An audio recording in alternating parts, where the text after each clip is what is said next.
Imagine a place where the boundaries of age, industry, background, and culture melt away, replaced by a shared desire to explore the depths of our collective experiences here on the open, shaded porch. Amidst an atmosphere of serenity and tranquility, leaders from all walks of life gather to share their stories, the stories that shape their very beings and doings. This is the Knowledge Mindfulness Porch with Laila Marouf. Joining me on the porch this week are two inspiring leaders who are reshaping the investment landscape with their vision and expertise. Jasmine Busson took the leap to found Globivest in 2016, building a pioneering venture capital firm that proves impact and profit can go together. Alongside her is neuroscientist, professor, and partner, Dr. Laila Boulos. As Globivest's Chief Health Officer, she brings an unparalleled interdisciplinary perspective to investing in health tech innovation. Her research uses algorithmic approaches to understand decision-making processes in times of turmoil and uncertainty. Laila Joy, welcome to the podcast. Thank you for having us, Laila. Jasmine, welcome to the podcast. Thank you, Laila. It's a pleasure being here and nice to meet you. Thank you. Thank you so much. So allow me to start with your thesis. I thought that was a very interesting point. Your thesis of One Health, which really translates into supporting companies that target both healthy humans and healthy environment. Wow. I mean, that just strikes a chord with me because of this interconnection between healthy humans and healthy environment. Let's start with you, Laila Joy, with the background of you being the partner and chief health officer. So tell me a little bit about the word healthy. How do you define healthy here when you say the interconnection between healthy humans and healthy environment? Laila, you're starting off with a huge question, and I think it sets the tone for this podcast. I'm excited.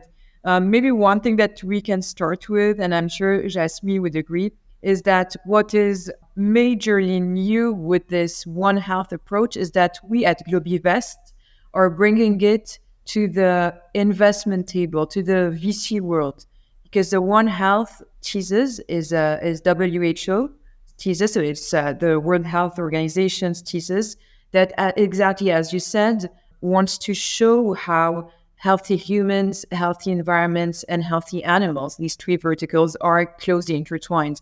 What we're doing with Globivest, with our VC fund, that I'm sure Jasmine will tell you more about in a bit, is to say that our investments in early stage startups can also try to make sense out of these different sectors that often do not seem connected, or at least are not obviously connected. Now, to go back to your question, to your huge question of what healthy means, I would say there is no one definition of what health is or is supposed to be. But what is certain is that there is some care that should be brought to this term.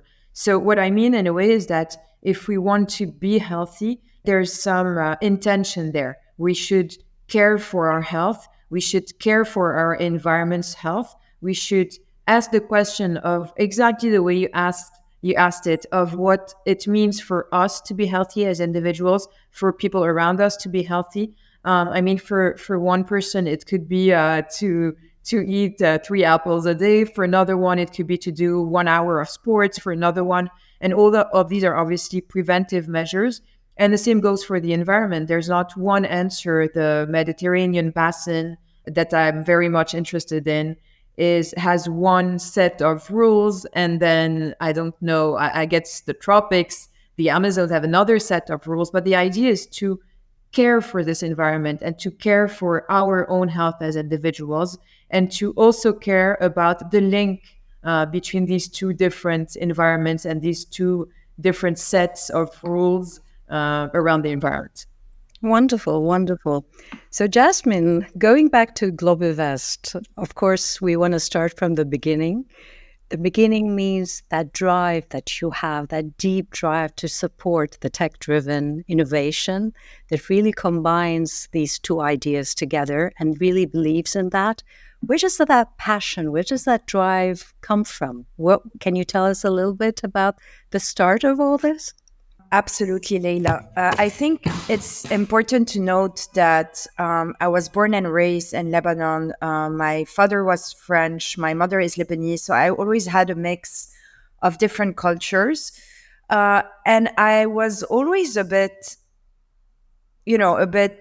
shocked by the injustice we were facing here as a country in terms of security, social justice, social help, governmental aspect as well. And I thought to myself, when I look at Europe or the US, not that they do not have some problems as well, I was like, if some instances here in the region, and especially Lebanon, are not trying to provide just simple care to its population, maybe we can try and do that with technology, whether it touches agriculture, education, health, financial services. So I think I was always a very curious person, passionate about people. And I thought to myself, it could be a good way, to start and support brilliant entrepreneurs who are really trying to make things matter and add disruption to a problem, a country, whether on an individual aspect or more largely on a societal aspect as well. So I guess it all started from there. Back in 2016, we started as a family office with a VC-focused portfolio. And I always had the term impact in the back of my mind. But as we all know, impact is quite an umbrella term. Like, what does it mean, So I guess myself with Laura Joy joining in 2018, we really wanted to understand what impact we could bring with technology to the world. And we started defining our thesis more and more. We decided to cap the family office fund end of 2022 and decided to come up with this One Health thesis. And we're very proud to say that we're the first women-led fund in the MENA region with a One Health approach.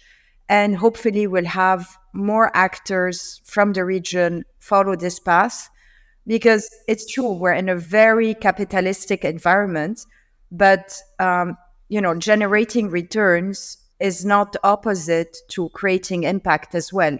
So we're also trying to look at this from, I would say, another approach. And also growing up as a woman in the MENA region has really put an importance for us to really support underrepresented founders, LGBTQ plus community, underprivileged people, and really try to offer as many chances to talented entrepreneurs. That's wonderful to hear, Jasmine, really. But I'm very curious, before I dig into all the things you've said, I just want to start with knowing a little bit more about this partnership with you and Laura Joy. How did it start? I mean, where did you meet? How did it, materialize? Basically, Laila, I met personally Laura Joy a few years back. And one of the first questions I asked her, obviously, after meeting her is, what do you do in life? And she's like, I'm a neuroscientist. And I'm like, neuroscientist? What's that? It's fascinating. So I started to discover the brain through Laura Joy, through her teaching. She'll tell you a bit more about this. And I really thought to myself that with this family office fund, if we want to start creating some impact, it should definitely start with healthy humans and life science in general, and especially supporting women in science. And Laura Joy can tell you more about that. But I was shocked to hear, for example, that most of lab research is done on male mice and not female, So not taking the female body in consideration when it comes to studies, pharmaceutical, clinical phases, and so on, was something that really shocked me. So I asked Laura Joy very openly to start and building a life science portfolio. And I think it really adds lots of richness to what we're doing today. And I would love for Laura Joy to continue and give you more context. And yeah. I just wanted to ask you before that is what do you think are the perfect ingredients for a healthy partnership, borrowing your word of health? I think one thing that is key in any type of partnership, but truly any type, is communication, is being clear from the beginning that each individuals and entities that are part of the partnership express what they're looking to get and to give out of and to this partnership, and to check throughout the project, throughout the deployment of the different KPIs, to constantly check with the other partner or partners that the alignment is still there. Really, communication is key. I think it doesn't mean that two or more partners have to talk constantly, but it means that they have to make sure that the communication means, or that the means of communication are there to be used at different time points, let's say regularly. Now, I also think it's what makes our partnership at Globivest, and specifically Jasmine and I, the rest of the team as well, and specifically Jasmine and I, we're very close personally, and we work constantly, almost constantly together. So it's constant checks about how the other is doing, how the other is moving with their own objectives, how they're feeling as well. It's sort of embracing the whole thing, but without making a huge thing out of it as well, because you have to work, so you can't let it get use too much space, but you have to make sure that when there's something important to talk about, there's time and space that is made for it. Do you think being open to each other's perspectives, Jasmine, plays a role too?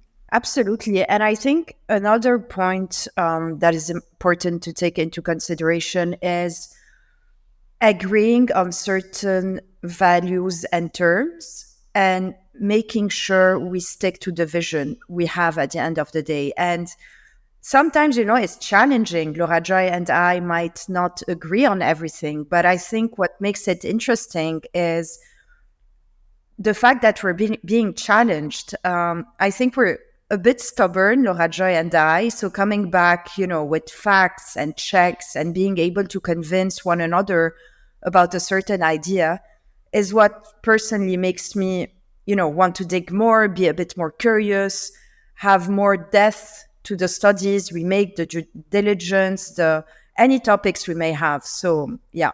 That's a very, very interesting point, because what you're saying is that maybe sometimes if we have people who agree with us all the time, they cannot make us grow.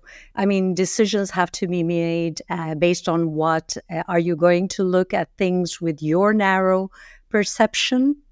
As individuals, we see things in our narrow window and framework. So having a partner like Laura Joy with you, I think that expands that window in many ways. And I think that's wonderful, really, really wonderful. To find those ingredients is, I think, a magic. Magic happens when you find that partner. So going back a little bit to the whole talk about women and women-led VCs, because I felt that this is something that you so much touched upon in the last few minutes. And can you tell me more about what are the challenges as a VC, founder, as a partner, as a woman in that kind of field? What are the challenges that you are facing right now, Jasmine? There are many challenges, but that doesn't mean it doesn't make it interesting, to say the least. On the contrary, it makes you, want to break barriers and fight even more. I think being a woman is at first a challenge, and then it depends on the region you are. I think in Europe and in the US, it's a bit different than in the MENA region, but we're getting there. And, we have to keep on evolving in that matter. we heard, like, when we started Globivest Fund 2 and decided to have an institutional fund, I looked at Laura Joy and I was like, we're going to make it. We're going to have a first close in a couple of months because we do have the track record. We worked a lot for it. And there's no reason, why investors would support men more than women, as long as it's based on facts and success. And Laura Joy looked at me and she has a bit more to share on that matter. And she was like, it's going to be challenging because we're women. And I was like, yeah, sure, but to what extent?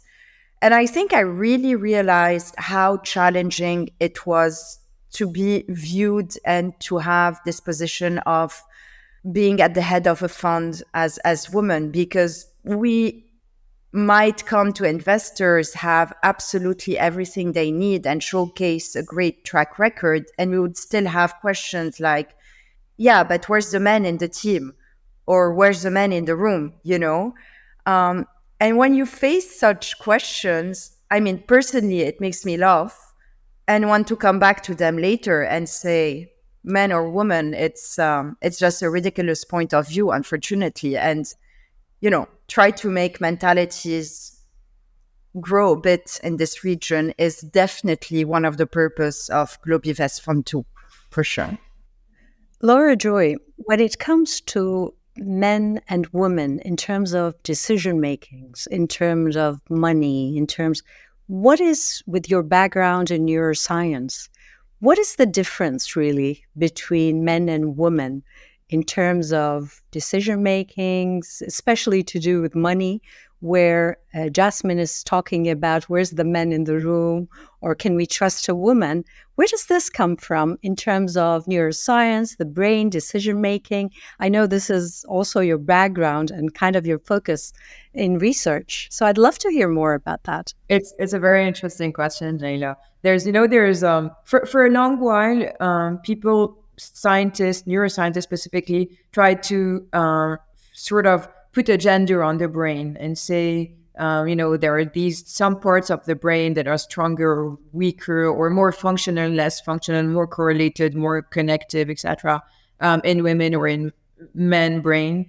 I think a couple of things. First, gender is we are stepping into a world with the new generation, with the Gen Z, in a world where gender is more fluid, is less binary. And I think it's something that is interesting, and also obviously it comes with resistance from some of us of the older generation.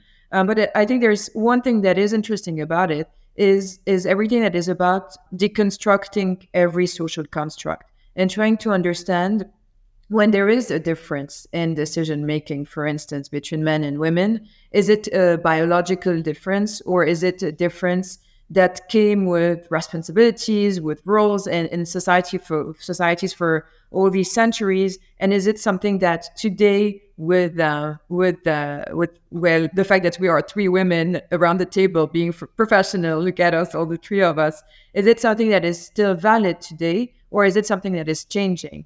And do we want it to change, basically? So the first thing that I would say is that, for instance, usually we say that men are more risk takers. We say, and there are a couple of papers there, if you look on PubMed, on scientific search engines, you could find papers telling you that women tend to include their emotions a bit more in their decision making. I would argue against it that first, it's a social construct that is most probably a social construct, or at worst, some epigenetics that are about to change fairly quickly. And the other thing is that most of the time, whether it's men or women or anyone at sort of positions of executive positions or decision-making positions with some power, most of the time we look at profiles that are way more similar than the differences between genders. I mean, if a CEO, whether it's a man or a woman, tend to have more traits in common on their decision-making profile, for instance, than a Lambda employee that did not want, not that did not reach, but did not want to take these types of responsibilities, perhaps with other even more valuable skills, or not, I don't know. But I do think that most of the differences in decision-making profiles are bound to get smaller between genders.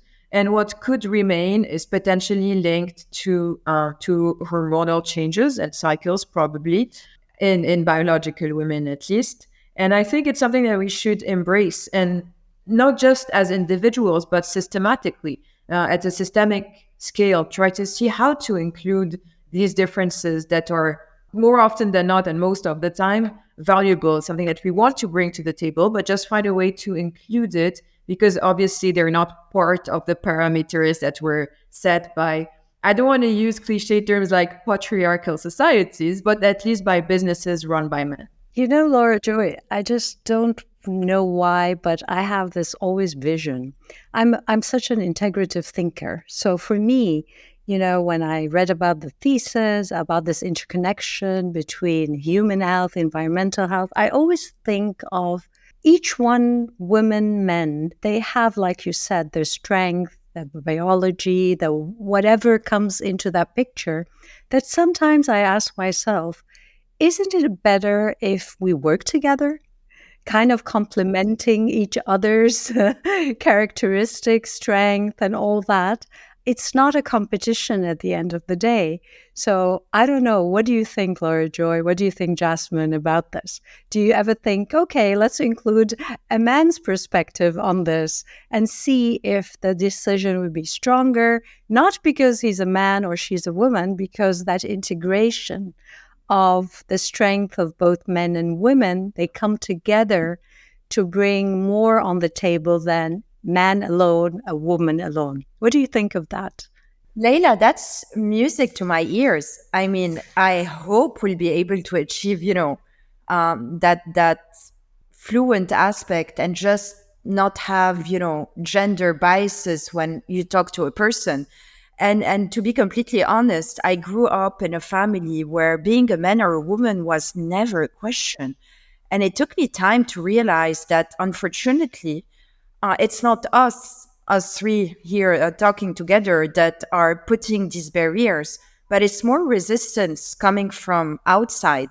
And I wish this resistance was not there and, was just not that present. But unfortunately, when you see every day or hear stories about injustice, about women being put aside because of gender, not giving them enough responsibilities. Men tend also, not all of them, of course not. And for example, at Globivest, we're very lucky to have as our legal counsel, Laila Marouf, who's an exceptional human being. But I tend to say that, unfortunately, most of the time, it's not the case. And I wish we could achieve that, what you just mentioned, being able to speak as humans, bring our differences, whether it's being a man or a woman, or someone a bit more stubborn, or someone who takes a bit more time, or someone who's faster, and just have all of these differences put together to, have more strength. Yes, we would love to see that in the world. Kind of, like you said, all these walls coming down and building bridges between genders, age groups, all that is, I don't know, but I think in the knowledge mindfulness arena, we believe so much in that integration, that we are stronger together, no matter within age groups, within genders, and within cultures, and all that. You're absolutely right, Laila. And I'm going to add on what Jasmine said. Just the fact that it's always difficult to accept the fact that some of us, and sometimes it comes from a position of privilege, some of us know what we want for others, for us, for the world, and whether it's diversity, integration of this diversity, and to sort of be aware of all the steps that separate us from the reality today to this ideal scenario, and to be okay with taking steps that are not ideal meanwhile to get there. And one example that I have in mind is that I was lucky to get this L'Oréal UNESCO award for women in science. And for me, it was just an award at start. But then I realized that it was a network of women in science asking always all these right questions that should be asked. And one of the main debates among us has always been, or has been for the past few years, this question of, do we want to put quotas to have a certain number of women in a committee, and obviously, ideally, the answer is no. Like we wouldn't want to be part of something, of a board or a committee or a discussion because we are women and we are filling a sort of just ticking a box.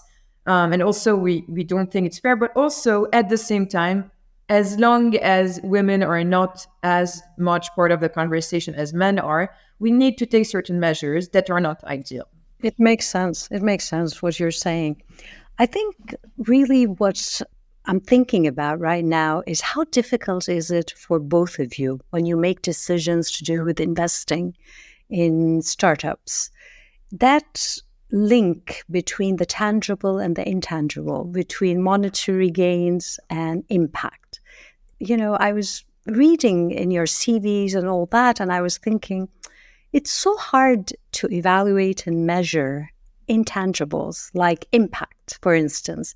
So how do you do it? How do you do it, Jasmine, in terms of what is the criteria when it comes to evaluating impact when deciding on, you know, where to invest, what to invest in?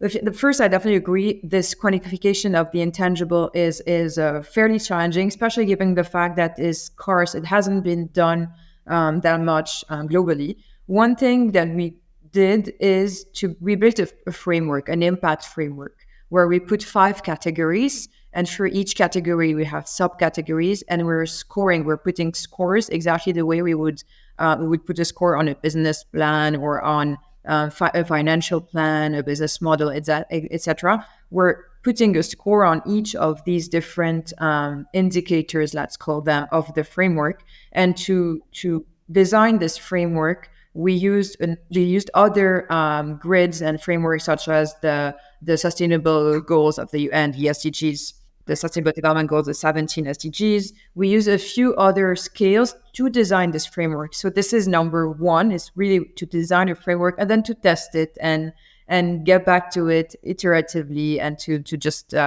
improve it, let's say. And the number 2 element that is important beyond, I would say, or before measuring, I'm not sure, is the fact that people always say, isn't it hard to combine impact and returns?